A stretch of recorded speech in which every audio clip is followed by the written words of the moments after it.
So how are you going to know the difference between a wall and a boundary? Well, the only person you can really talk to about that is yourself, and you only know what you know. So the quickest way to know is, where is it coming from?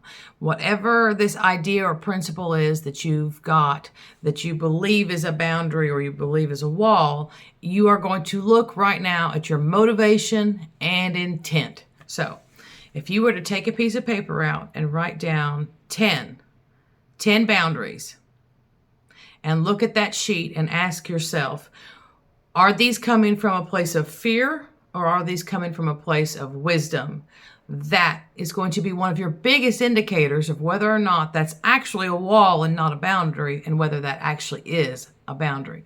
And we want boundaries because boundaries are flexible and boundaries move with us, and boundaries allow us to see outside of ourselves and safely navigate the world. So one example I want to give about a wall real quick, if I can help you visualize this. So I want you to imagine that you've got your walls built up, right?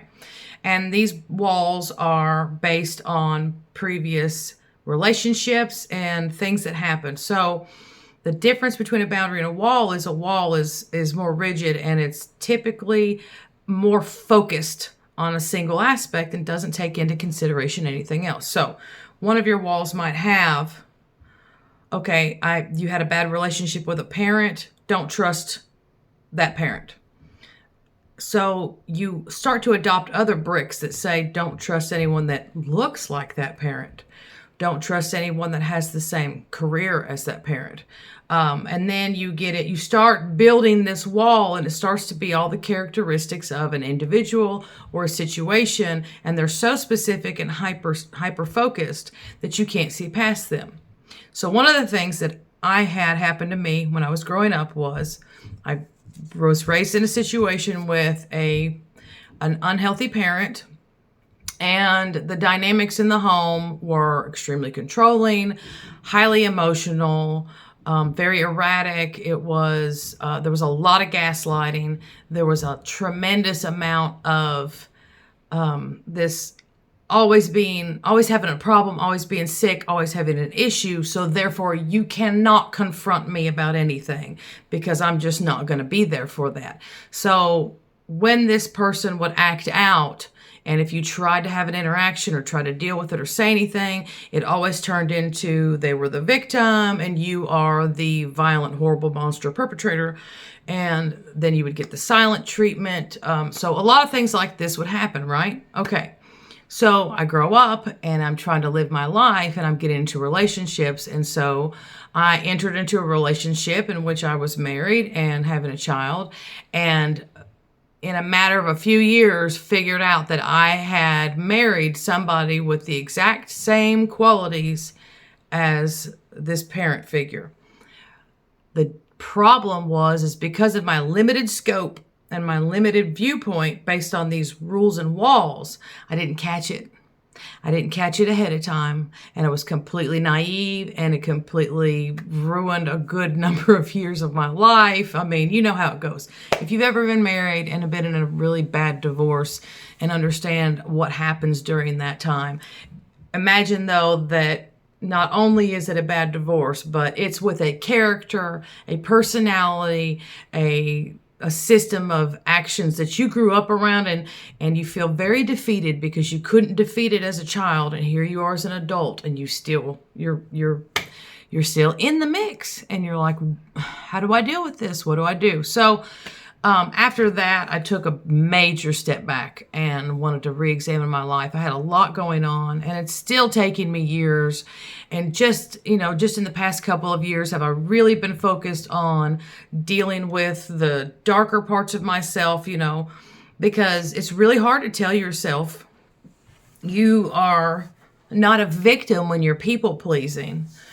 You are doing something wrong. And I'm not trying to hurt anyone's feelings. I had to come to this realization because when you are so concerned about other people's feelings and how they're going to manage what you say and do at every moment, that hypervigilance, you end up feeling very much resentful because they don't see how hard you've tried and what you've done and how much you've sacrificed so that they can just not be miserable all the time. But the truth is, you lied. You lied to yourself. And you've lied about how you feel, and you've lied about what you were okay with. So when they kept asking you to do things for them, it becomes resentment. When they keep ignoring you, even though you've done and done and done and give and give and give, you become resentful. So the key here is to get your focus off of them. They have their own problems, and they're going to have to hash it out, but they don't get to have the benefit of you anymore. Because when you sacrifice and give and give and give, and somebody refuses to acknowledge it and refuses to see it, it's because they don't want to, and you're not going to change that. I know there's a lot of you out there, and you have a servant heart, and you try so hard to give everything you can and make sure that everyone's happy. I know. I'm you. You're me. We are one. I know this. But when someone doesn't appreciate you, they don't get access to you anymore. So one of the patterns that we have to focus on here is figuring out what these walls and ideas are and switching them over into healthier boundaries so that you can see the world around you and you can see the people around you, and you're no longer looking at male, female. You're no longer looking at adult or child. You're no longer using these characteristics that built the walls. Instead, you're going to use behavior. Okay? So, and remember, boundaries are for you. They're not to be forced on anybody. They're for you. You get to say, okay, so here's a good example I have in my book. I'm going to pull this up so I can see it. Okay, so one great example is if you start yelling and screaming in our conversation, and I know you're upset, I am going to walk away and we're going to take a break because I don't want to be screamed and yelled at. I will remove myself from the conversation. So you have if you do this, then I am going to do that. And most people who are healthy will accept that. But when you put up a boundary and somebody says, oh no, I don't think so, this is my whatever, I'm playing this game, whatever, or I'm in charge, or I get to say what I want, you have just identified someone who is not going to do well with you. It's really easy. When you set up a boundary, the person who knows the boundary, is presented the boundary, will either acknowledge it or not. And you get to say, okay, you're crossing my boundary. I get to step away because it's for me. I am protecting myself. And if they get upset with that, then you're not dealing with a reasonable person. So what we're doing here is we're not getting to the point where life is devastating. We're finding these things out about people from the get-go, because we're being honest with ourselves and being honest with them. So, because I'm going to break it down like this, because why, after the years I've spent with certain individuals and trying to people please them and try to make them okay, when you, at the very beginning, if I had identified that these people were unhealthy, why would I have continued? Because it's just never going to get any better. It's never going to improve. You can't love someone into being healthier. They have to love themselves. You can't help someone into being better. You become an enabler. And all you're going to do is be bitter and have resentment. So another example is if you gaslight me, okay? So you're in a conversation and someone starts gaslighting you, and you can say, okay, that is not what I remember. That is not how I saw it. I think we can agree to disagree, but I know my truth and I trust myself. Because 9 times out of 10, a gaslighter is banking on you having that crack in your armor where you're like, oh, maybe I was wrong. Maybe I didn't remember it correctly. No. Okay, if you didn't remember it correctly, that's fine. You work that out in private with yourself and think about it, but not in the middle of an argument where this person is trying to hook you. They're trying to hook you into a fight. They're trying to hook you into an argument. No. We give ourselves the boundary of time and space. We are allowed to say no to conversations. We're allowed to say no to activities. You are allowed to say no. So before I get off here, I want to give you another tip. Absolutely go to manifestheal.com and grab your copy of the Walls versus Boundaries PDF. It is my new ebook. It is 5 chapters, 30 pages. There are journal journal prompts, and there are some questions in there, and the purpose of the questions is for you to pull the information out of yourself and get through this and work through this. I'm not a therapist or a doctor, so this is not a replacement for anything like that. This is just my experience written down and organized in a manner that you can go step by step and at least start the process. So after you go get that book and you read it, I want you to do another practice for me, okay? If you have someone in your life or you have a situation that you can bring up in your mind, I want you to sit there and visualize this. I want you to visualize the encounters in which you have felt like you were obligated to say yes, even though you didn't want to. I want you to walk through those situations. Visualize being there and standing there with that person. Visualize and hear what they say to you and how you respond. And I want you to practice saying no. Absolutely practice saying no and say it out loud. Visualize the situation and visualize the person and say no. No. I understand you, I hear you, but for right now, I'm going to say no. However you want to say it that makes you feel comfortable, but practice saying no. It is very powerful. And the truth is that you do not have to feel bad when you are being kind to others, you are being respectful, you are being courteous, you have acknowledged everything about them, you have understood, you have been flexible. But you are allowed to say no. And if they are still upset, I'm very sorry, but it's still going to be a no. You've got to practice doing that. You've got to practice doing that, because the truth is so many of us are people pleasers, because when we said no, when we were young and we were children growing up and we said no, it was horrible. We were severely punished. We were either gaslit, we were told we were a monster and a horrible human being, even though we were trying so hard to be good, or we were ignored, flat out ignored, silent treatment. And I really regret that for a lot of you out there and myself, that when a parent gives a child the silent treatment, and I mean when we were children. Now I'm an adult who stepped away from a parent, and there's plenty of opinions about that. People think that you shouldn't be allowed to do that.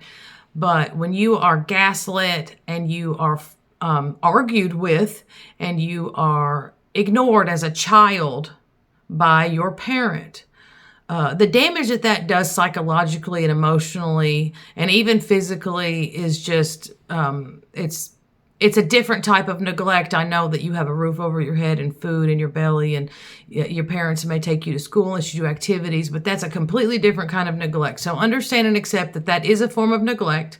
It is wrong, but you have an opportunity to stop the generational curses, stop these things from continuing forward with your own family.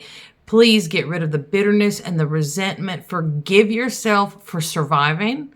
Let go of that person, that version of you that was the survivor, because I know that person is a little bit of a hero to you, because he or she absolutely got you through every rough, horrible thing. But you have to let that version of you go and let them move on, and you have got to become the healed version of yourself. So I know that got a little heavy at the end. I really care about you all, and I want you to do well in this life, and I want you to be free and blessed and healthy and happy.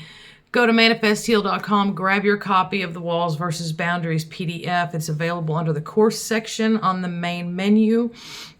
If you're on an iPhone, it's up here in the corner. There's the 3 lines, and you tap it and you'll get the menu drop down. We also do have our magnetic copper, gets you grounded, helps your blood flow, oxygen, helps your cells, helps your immunity, helps you with sleep, helps you with all kinds of different things. I have a variety of options. I have some new ones that I just got that I have been waiting on these. I've been trying to work on these so long. So these are an adjustable magnetic copper bracelet. If you have very tiny wrists, I know I have a few friends out there, you have very little wrists. It goes down to 11 centimeters. So it's very tiny. If you can see the difference between my wrist, I do not have tiny wrists. So they go down to 11 centimeters. I have a limited stock on them, but absolutely grab one if you want one. Manifestheal.com. Please like, share, subscribe, and comment in the section. I want to have a conversation with you. Let me know how you feel about things, how you feel about the video. If you've identified a wall that you can turn into a boundary that's healthy, I want to hear all of that from you guys. So please feel free to leave a comment. I'd like to start doing some lives and having live chats and getting, really build up the community, okay? Because that's my goal. My goal is all about community. So thank you so much. And I hope you're having an excellent day, and practice saying no. I love you. Practice saying no. I think it'll be a lot of freedom for you, okay? So I'll see you on the next one, guys. Have an awesome day, and bye-bye.